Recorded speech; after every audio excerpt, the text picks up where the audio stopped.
Comment on passe du pire bilan de l'histoire, d'un suicide sur le parking du club et d'une faillite morale totale à la dynastie la plus respectée du monde?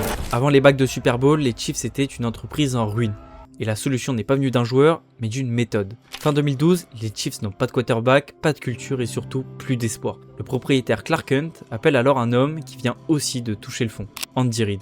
Après 14 ans à Philadelphie, il vient d'être licencié et pleure la perte de son fils aîné. À ce moment-là, deux blessés s'allient pour reconstruire une identité. Sa première leçon, la confiance ne se décrète pas, elle s'inspire. En arrivant, Reid découvre une équipe paranoïaque qui a même peur d'être espionnée par ses propres dirigeants. Alors il ne promet pas de victoire, il promet de la clarté. Il instaure une règle simple, je veux que vous gagniez le plus d'argent possible. Ça paraît tout bête, mais en disant ça, il brise totalement la peur des coups bas. Il remplace la paranoïa par le profit mutuel. Andy Reid a compris qu'il fallait soigner l'humain avant de soigner la tactique. Il crée aussi le conseil d'unité où chaque mercredi il s'assoit avec les joueurs pour écouter leurs problèmes réels et transforme le centre d'entraînement qui était désert à l'époque en une ruche où tout le monde veut être présent. Aujourd'hui, on est évidemment obligé d'associer le succès des Chiefs à Patrick Mahomes, mais je pense qu'il n'est pas le sauveur, il est le résultat d'une structure devenue saine. On attend souvent qu'une superstar arrive pour nous sauver, mais l'histoire d'Andy Reid nous apprend que le vrai génie, c'est celui qui prépare le terrain pour que le talent puisse enfin s'exprimer sans peur.